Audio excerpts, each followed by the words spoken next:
Les amis, on attaque tout de suite sur ce marché. Globalement, le marché, il va plutôt bien. Alors, non, il va pas bien, évidemment.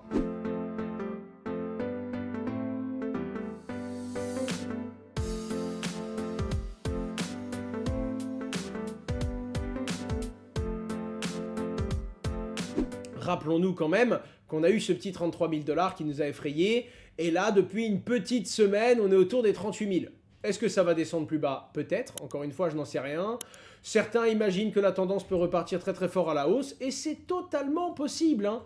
En attendant, une chose est certaine, mais c'est que le marché, pour l'instant, il se stabilise. On attend toujours un petit peu de voir comment les cours vont évoluer. Maintenant, parlons de l'actu. On a Blockscan, d'accord? J'ai fait un test avec une petite adresse de mon navigateur. Blockscan qui sort un chat basé sur Ether. J'ai pas encore essayé, mais en gros, tu te connectes avec ton adresse MetaMask, hein, donc on est sur du vrai Web 3.0. Là, on est sur un vrai chat basé purement sur la blockchain qui va te permettre, tac, tu tapes soit l'adresse ENS de la personne, soit son adresse Ether, et tu peux lui envoyer un petit message, comme par hasard, avec un design très similaire à Telegram. Je pense que je vais commencer à l'utiliser avec l'une de mes adresses. En tout cas, c'est cool. Je trouve ça vraiment très très cool, et c'est un cas d'usage. Maintenant, il y a un chat sur Ether, d'accord? C'est Blockscan, et il y en avait d'autres peut-être, je sais pas. En attendant, il y a un truc qui est sûr, les transactions, ce n'est pas que de l'argent, d'accord? Les transactions, et ça nous le rappelle une fois de plus, une transaction, c'est un échange entre deux personnes, et là, ça peut être du coup de l'information. Comme quoi, il y a beaucoup d'usages qui ne sont pas encore arrivés sur la blockchain et qui arriveront très bientôt. Un député, les amis, on avance, un député belge qui choisit de recevoir son salaire en Bitcoin. C'était déjà arrivé à l'international, mais là, c'est la première fois en Europe, mais pas dans le monde, hein, comme il le dit.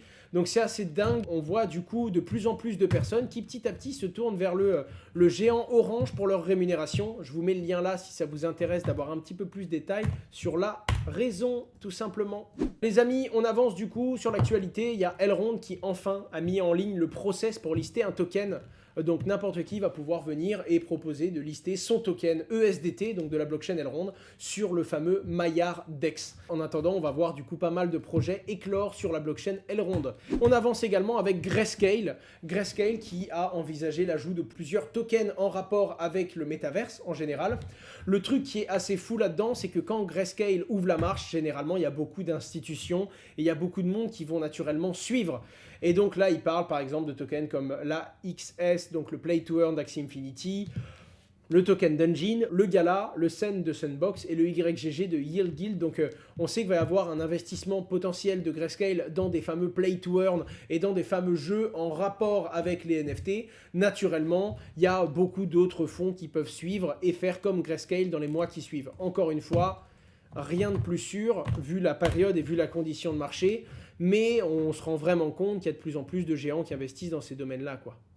À côté de ça, on a JP Morgan. Alors c'est très très drôle parce que vous savez que JP Morgan qui était à la base contre les crypto-monnaies, puis ensuite qui est devenu pour, son CEO qui a changé, on va dire il a retourné sa veste, hein, très clairement, il est revenu dessus. Et qu'est-ce qui s'est passé ensuite? Eh bien, tout simplement, son compte perso est ouvert chez JP Morgan, d'accord, hein, et le fondateur d'Uniswap, donc le plus gros échangeur décentralisé au monde. Et du coup, tu te retrouves dans une situation, en fait, si tu veux, où tu as même l'un des CEO de très grosses sociétés décentralisées qui se fait virer de JP Morgan, qui était censé créer sa crypto et qui était plutôt crypto-friendly, parce qu'il est dans le monde de la crypto-monnaie. Une vaste blague, JP Morgan. D'ailleurs, moi-même, au début, je voulais aller là-bas.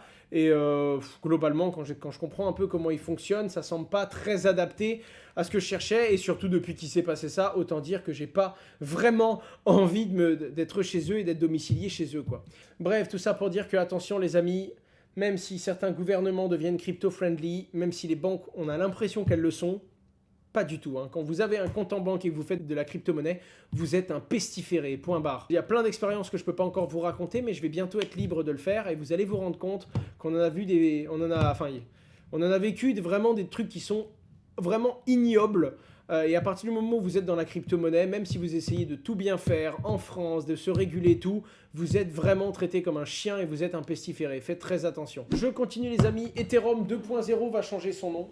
pour plein de raisons. Le premier, c'est que ça faisait confusion en fait, parce qu'on a l'impression qu'il y a Ethereum 1.0 et qu'on va passer à une nouvelle version d'Ethereum 2.0 et qu'on va oublier totalement l'ancien, alors que pas du tout. C'est pour ça que maintenant ça va s'appeler Consensus Layer et qu'Ethereum 1.0 va s'appeler Execution Layer, parce qu'en réalité les deux vont coexister et les deux vont bosser ensemble en fait, si vous voulez. Donc bon voilà, en gros tout ça pour dire qu'ils changent juste le nom d'Ether pour qu'il n'y ait pas de confusion. Les amis, je termine juste les petites actus par vous parler du bloc-notes qu'on fait toutes les semaines, d'accord, toutes les 2 semaines, pardon, avec Thibaut. 75e édition, hein, d'accord. Il y en a 2 par mois, hein. Ça fait un moment qu'on rush. En l'occurrence, c'était avec Stéphane Moller. Thibaut anime une émission avec lui, l'émission de Radio Sud sur les cryptos. Bref, vous avez toutes les actualités à ne pas rater des 2 dernières semaines. C'est totalement gratuit. On ne vous demande rien, on vous l'envoie par email directement. Vous avez juste à vous abonner en cliquant ici. Pif! Et vous le recevez dans votre boîte mail et ça va devenir... Enfin, je crois que c'est devenu l'une des plus grosses newsletters de France. Hein. Il y a presque 20 000 personnes qui sont inscrites dessus et une grosse part des gens l'ouvrent quand elle arrive. Notre objectif à nous, c'est en moins de 5 minutes, vous donner vraiment les news incontournables des 2 dernières semaines pour ceux qui n'ont pas le temps et qui veulent quand même suivre la blockchain et les crypto-monnaies. On a fait une petite revue d'actu.